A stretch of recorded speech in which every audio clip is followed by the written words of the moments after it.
In this video, I'll show you how to create your Turnitin assignment right here in Schoology. So what you do is when you're in your course, you just click Add Materials here at the very top. And then you're going to click Add File Link External Tool. Once you do that, you're going to click on External Tool. And then from the very top drop-down menu, you're going to choose TurnItIn LTI. So again, that's TurnItIn LTI. Put in your title. I'll put Practice Turnitin Assignment. And then you're going to want to make sure you check on Enable Grading. You have a due date, so you just click on that. Choose your due date.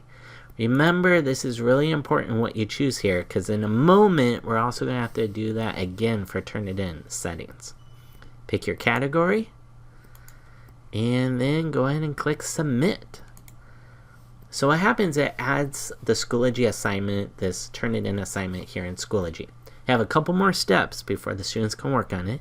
So what you want to do as a teacher, you want to click on that assignment. So what you want to do is you want to click on Settings right here at the top.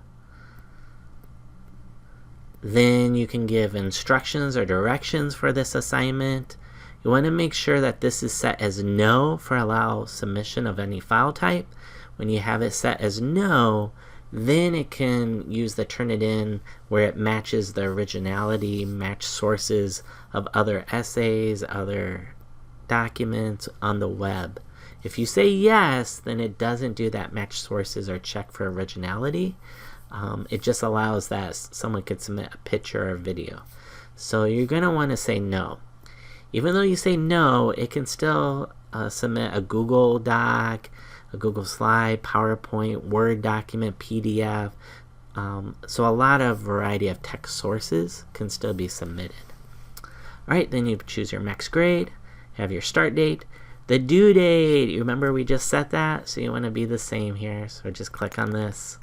I'm going to choose the 18th. And then the time, you got to click on this clock right here. And it's in Army time. So that would be 23:59, I believe. Would be the same as the other one. So just change that. Then you have a feedback release date. What the feedback release date is your grade, your annotations, your feedback as a teacher on what you put on their assignment using Turnitin. So you want to kind of look at this and see what you want to choose here. Some teachers put it as the same as the due date. Other teachers might put it a week or so later. If you do it as soon as the due date, then that means as soon as you did one student's, they're able to see, but the rest of the students can't see theirs until you grade them. So some teachers like equity, so they kind of wait a week till they fill they'll grade all the students' work so they can all see at the same time. Then you want to click on optional settings right here. And I'm just going to go through the ones that are okay to change here. So allow late submissions. You can choose what you want to do there. The next one that you can change is this originality report, generation resubmissions. There's a drop down. There's 3 different choices. The middle one here that you see highlighted is most popular. So generating reports means the students get to see their originality report. How much of their text matches some other source, another paper or on the internet.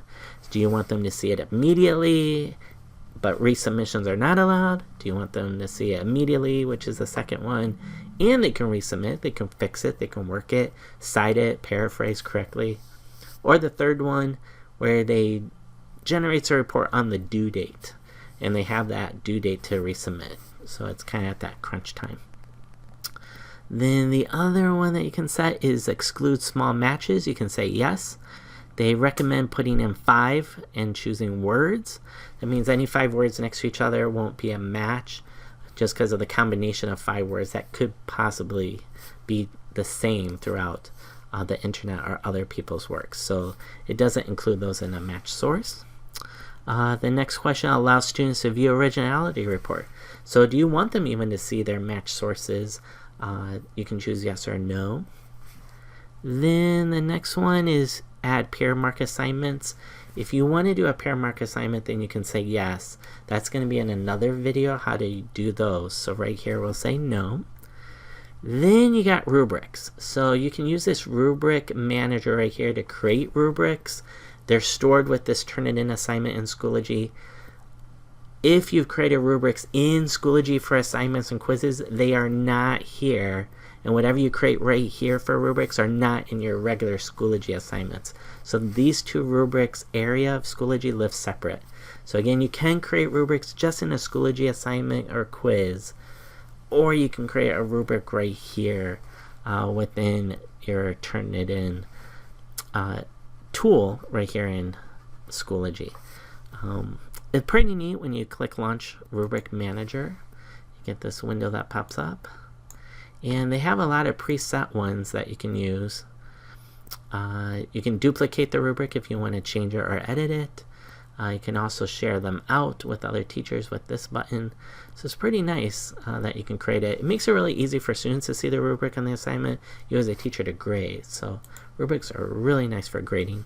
Once you use that to create it, then you just use this drop-down list to actually select it. Then another item is enable grammar checking. You can say yes to that. And what it does, it can check spelling, grammar, usage, mechanics, and style. The handbook right here that you get to choose isn't necessarily different advice the students are getting. It's just the reading level of that information.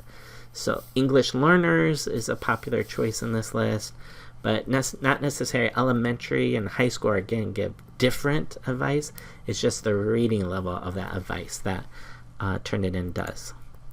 Then all you have to do is click yes if you don't want to do these settings all the time. You can click yes, and these are your default settings, which is nice. And you click submit. How to grade that assignment here in Schoology for Turnitin is you just click on the assignment itself. And then what you're going to see is all the submissions that have been submitted. So you'll see all your students, you'll see a list, you'll see when they submitted it, and you'll see that originality percent right here. So when you click on it, you'll get to see that student's work. And there's a couple things you can do here in this feedback studio. Is on the right hand side you have a number, so if you click on the red you can see what percent they're matching with match sources. Again, that could be quotes, it could be text, it could be paraphrasing, depending on how many quotes, just making sure they cited as well within it, but it will find it here in the percent. So some teachers look at the percent, 20% or less.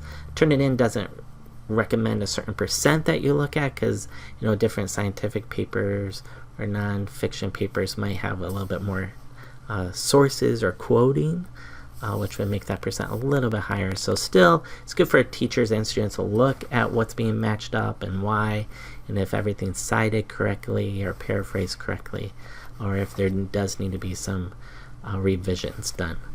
Also on the left hand side you can click right here and it gives you all the different things that are being matched up with.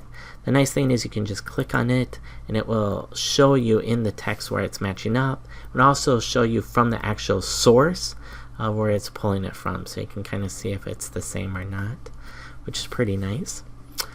Now what's really neat, as a teacher you can do the feedback.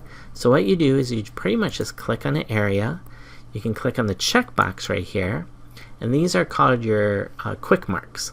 So maybe you want to give them a little bit of information about fragments. So you can do that.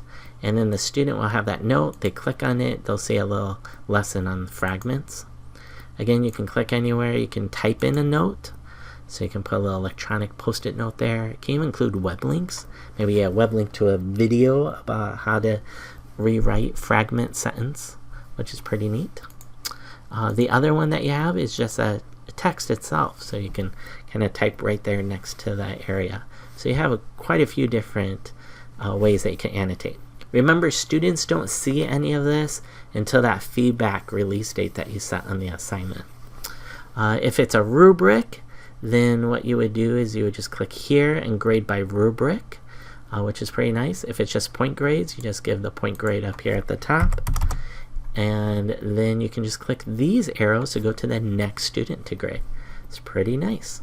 And if you're curious about The spelling, styles, usage, mechanics, that's this purple area when you click on it, and it will show you within the student's essay of things that this tool, the e-rater, has found.